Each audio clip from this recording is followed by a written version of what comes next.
every single day. I'm gonna make something great. Hi friends, எல்லாரும் எப்படி இருக்கீங்க? உங்களை பார்த்ததுல எனக்கு ரொம்ப சந்தோஷம். இன்னைக்கு நிறைய புது ஃப்ரெண்ட்ஸ் நம்ம சேனல்ல ஜாயின் பண்ணிருக்கீங்க. எல்லாருக்குமே ரொம்ப ரொம்ப நன்றி. புதுசா நம்ம சேனலை பார்க்குறவங்களா இருந்தா சப்ஸ்கிரைப் பண்ணி வச்சுக்கோங்க. கூடவே இருக்கிற பெல் ஐகானை பிரஸ் பண்ணி வச்சுக்கோங்க. Thank you friends. இன்னைக்கு நம்ம கிச்சன்ல என்ன பார்க்க போறோம்னா, இன்னைக்கு நம்ம கிச்சன்ல பூந்தி லட்டு எப்படி ஈஸியா பண்றது அப்படின்றத இன்னைக்கு பார்க்க போறோம். 1 கப் கடலை மாவு எடுத்திருக்கேன் லட்டு பண்றதுக்கு. கடலை மாவு இந்த மாதிரி ஜலிச்சு எடுத்து வச்சுக்கோங்க. 1 கப் கடலை மாவுக்கு 1.5 கப் சர்க்கரை எடுத்து வச்சுக்கோங்க. இப்போ இந்த கடலை மாவை தண்ணி ஊற்றி கொஞ்சம் கொஞ்சமா தண்ணி ஊற்றி தோசை மாவு பதத்துக்கு கரைச்சி எடுத்துக்கணும். இது மாதிரி ஒரு கிண்ணத்துல ஊற்றிக்கோங்க. அப்பதான் பூந்திக்கு எடுத்து ஊத்துறதுக்கு உங்களுக்கு வசதியா இருக்கும். கையில பிடிச்சி ஊத்துறதுக்கு வசதியா இருக்கும். பிடி இல்லாத கிண்ணமா இருந்துச்சுனாக்கா பூந்தி பண்ணும்போது உங்களுக்கு கஷ்டமா இருக்கும். கையில பிடிச்சி கொஞ்சம் கொஞ்சமா அந்த கரண்டியில ஊத்துறதுக்கு வழுக்கும். இந்த மாதிரி ஒரு கப்ல போட்டுக்கோங்க. இதுல ஃபுட் கலர் எடுத்து வச்சிருக்கேன், ஆரஞ்சு ரெட்டு. இதுல கொஞ்சமா போட்டுக்கலாம். கடலை மாவுலயே போட்டுட்டு நம்ம செஞ்சிட்டோம்னா கலர் நல்லா கிடைக்கும் நம்மளுக்கு. இதுல கொஞ்சம் கொஞ்சமா தண்ணி ஊற்றி நல்லா தோசை மாவு பதத்துக்கு கரைச்சிக்கோங்க.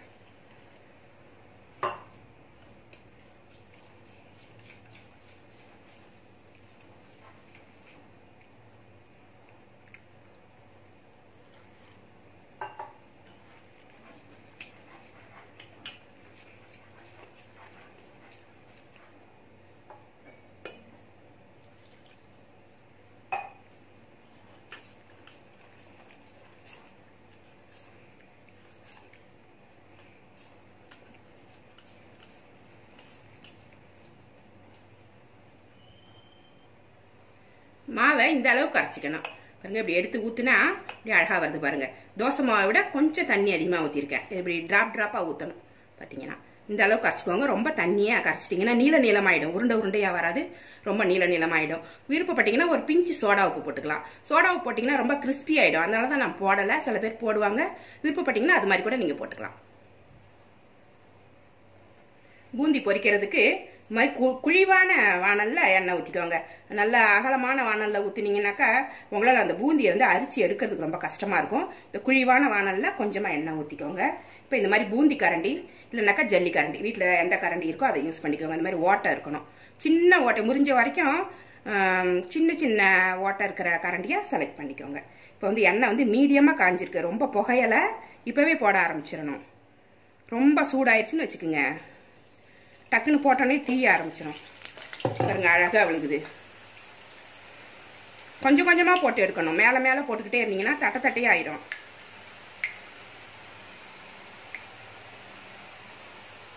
இப்படி லைட்டா அப்படி ஆட்டினாலே அது விழுந்துடும். மீடியம்லேயே வச்சுக்கோங்க ஃப்ளேம். அப்பதான் கரெக்டா இருக்கும். இது ஃபுல்லா மொறு மொறுன்னு வேகிற வரைக்கும் பூந்தியை வச்சிருக்க கூடாது. மெத்து மெத்துன்னு இருக்கும்போது எடுத்துடணும். கிறிஸ்பியா ஆக விடக்கூடாது.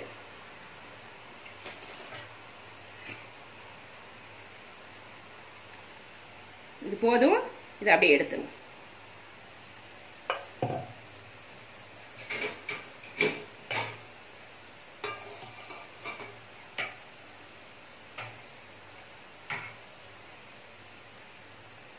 இந்த மாதிரி ஒரு டீ வடிகட்டியால எடுத்துக்கோங்க, உங்களுக்கு வசதியா இருக்கும்.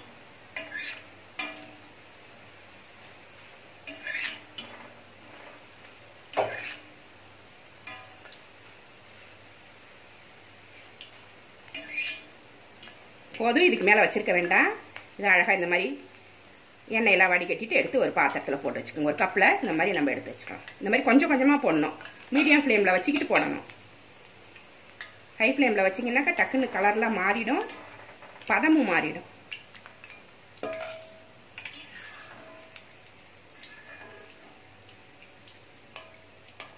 இந்த மாதிரி குழி வானலில் பண்ணும்போது அப்படியே எடுக்கிறதுக்கு நல்லா வருது பாருங்க.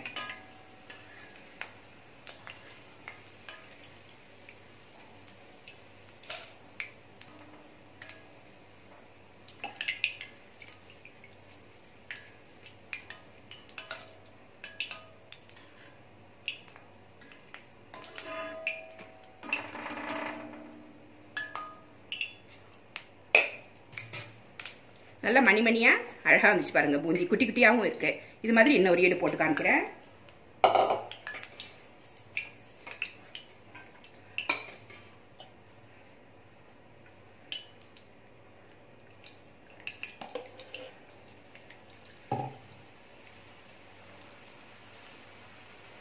ஸ்பூனாலலாம் கிண்டக்கூடாது. ஸ்பூனாலாம் கிண்டினீங்கன்னா பெரிய பெரிய பூந்தியா விழுந்துடும், உங்களுக்கு நல்லா இருக்காது. சும்மா லைட்டாக ஆட்டினாலே அந்த ஓட்டை எவ்வளோ பெருசு இருக்கோ அந்த அந்த ஓட்டை அளவுக்கு கரெக்டாக விழுகும்.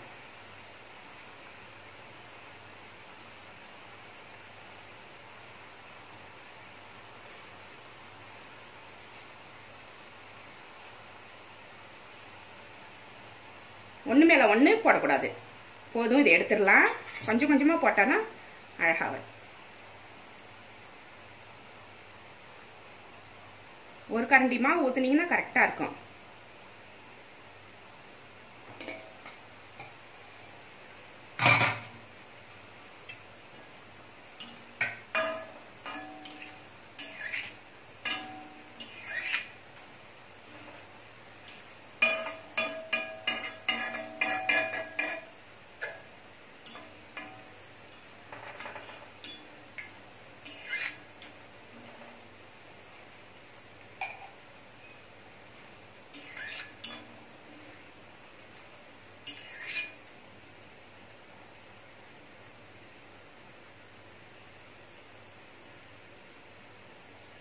இது ரெடி ஆயிடுச்சு.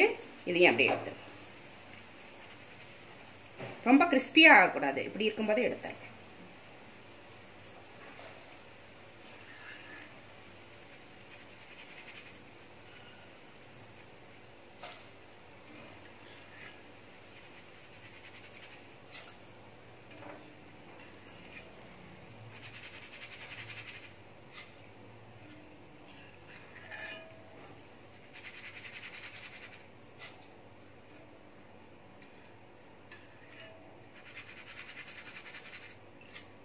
இது மாதிரி எல்லா பூந்தியுமே நம்ம ரெடி பண்ணி எடுத்து வச்சுக்கணும்.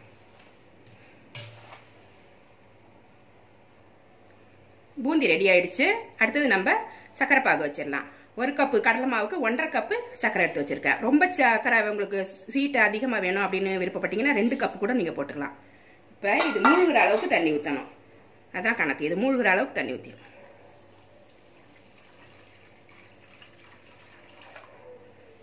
கரெக்டாக இருக்கும். இது நல்லா காயணும். நல்லா ஒரு கம்பி பதம் வர்ற வரைக்கும் இது கொதிக்கட்டும்.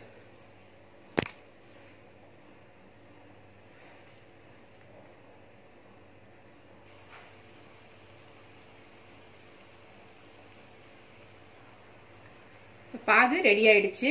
பாகு ரெடி ஆயிடுச்சா அப்படின்னு பார்க்கறதுக்கு என்ன பண்ணணும் அப்படின்னா, கொஞ்சமாக ஒரு பிளேட்டில் கொஞ்சமாக அப்படி ஊற்றிக்கோங்க. ஊற்றிட்டு இது தொட்டு இப்படி பார்த்தோம்னா லைட்டாக அப்படி ஒட்டிக்கிட்டு நம்ம கையில் அப்படி வரும். இதுதான் கரெக்டான பக்குவம். ரொம்ப நீளமாக வராது. ஒரு நூல் பக்குவம்னு சொல்லுவாங்க பார்த்தீங்களா, ஒரு நூல் பதம்னு. லேசாக தான் வரும். ரொம்ப நீளமாக அப்படி வச்சா வரும் அப்படின்லாம் நீங்கள் பார்க்காதீங்க. லைட்டாக அப்படி ஒட்டுனாக்கா அப்படியே பிசுக்கு பதமாக வரும். அப்படி இருக்கும்போது நம்ம பூந்தியெல்லாம் போட்டுருவோம். ரொம்ப முருகிடுச்சுன்னா பாகு நம்ம இந்த பூந்தியெல்லாம் போட்டோடனே உதிர்ந்து போயிடும். இப்பயே போட்டுருங்க.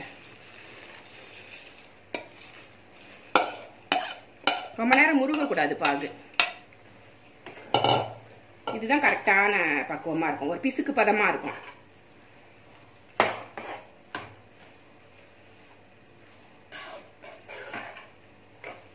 இதை போட்டு லைட்டா கிண்டி விட்டுருங்க. இதுல இப்ப என்னென்ன போடணும் அப்படின்னா, முந்திரி திராட்சை வறுத்து வச்சிருக்கேன். நெய்யில வறுத்து வச்சிருக்கேன். ஃப்ரை பண்ண முந்திரி திராட்சை,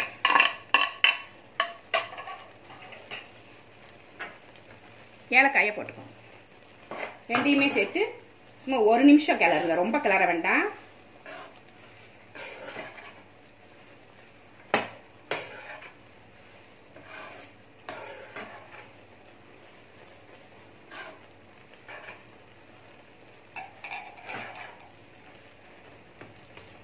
இப்போ 4 ஸ்பூன் நெய் போட்டுக்கோங்க. நெய் வந்து உங்க விருப்பப்படி போட்டுக்கோங்க. உங்களுக்கு ரொம்ப நெய் பிடிக்கும்னா கொஞ்சம் அதிகமாக கூட போட்டுக்கலாம். நான் ஒரு 4 ஸ்பூன் அளவுக்கு போடுறேன்.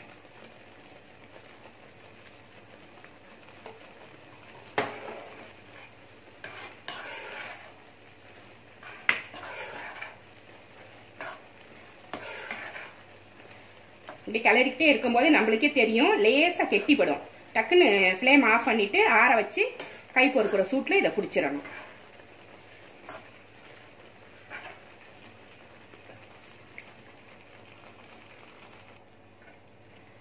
நல்லா சேர்ந்து வந்துருச்சு. இவ்வளோ ஜீரா இருக்கும்போதே நிறுத்திடணும். கொஞ்சம் இருக்கணும் அதில் ஜீரா, அப்போ தான் நல்லாயிருக்கும். ரொம்ப ட்ரையாக எடுத்தீங்கன்னாக்கா போல போலன்னு உதிர்ந்து போயிடும். இப்போ நான் ஸ்டவ் ஆஃப் பண்ணிவிட்டேன். இதை ஆற வச்சு நம்ம லட்டு ரெடி பண்ணிடலாம். பூந்தி நல்லா ஆறிடுச்சு.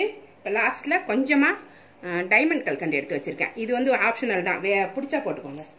கொஞ்சமாக போட்டுட்டு பிடிக்க ஆரம்பிச்சிடும். தான் லேசாக சூடு இருக்கும்போதே பிடிச்சிடணும். கையில் கொஞ்சமாக நெய் தடைக்குங்க, அப்போ தான் ஒட்டாமல் வரும்.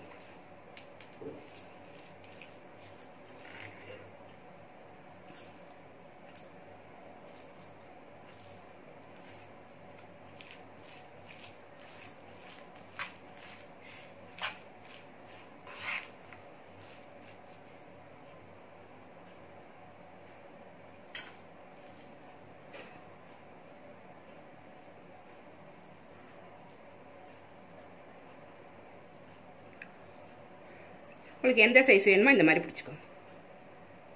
சூப்பராக இருக்கும். பூந்தி உங்களுக்கு பிடிக்க வரலன்னா கவலைப்படாதீங்க. அதில் கொஞ்சமாக பூந்தியை எடுத்து மிக்சியில் ஒரு அடி அடித்து அது கூட கொட்டிட்டிங்கனாக்கா உங்களுக்கு இந்த மாதிரி பிடிக்கிறதுக்கு ஈஸியாக வரும். எனக்கு இது கரெக்டாக இருக்குது.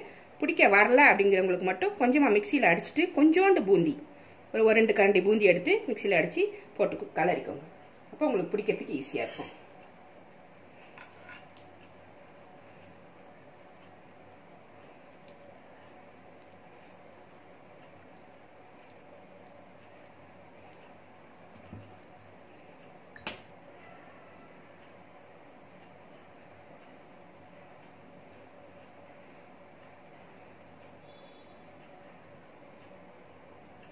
இந்த மாதிரி ரெடி பண்ணிக்கோங்க. ஒரு லட்டா இந்த மாதிரி ரெடி பண்ணி வச்சிருக்கோம்.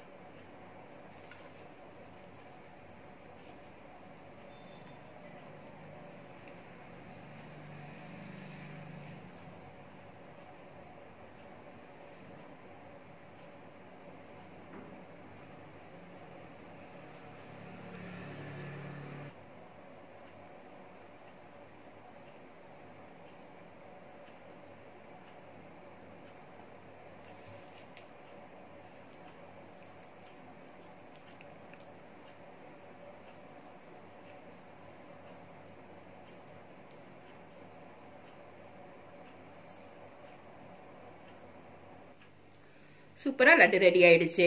நம்ம வந்து பெரிய ஃபங்க்ஷனுக்குலாம் நம்ம கடையில் ஆர்டர் பண்ணிடுவோம். இந்த மாதிரி சின்ன சின்ன ஃபங்க்ஷனுக்கு, பர்த்டே பார்ட்டி, தீபாவளிக்கு, பொங்கலுக்கு சின்ன சின்ன பார்ட்டிலாம் வைக்கும்போது நம்மளே லட்டு செஞ்சிடலாம். கொஞ்சமாக செய்யறது ரொம்ப ஈஸி. இது மாதிரி நீங்களும் உங்கள் வீட்டில் செஞ்சு பாருங்கள். இந்த ரெசிபி உங்களுக்கு பிடிச்சிருந்தா நம்ம சேனலை சப்ஸ்கிரைப் பண்ணி வச்சுக்கோங்க.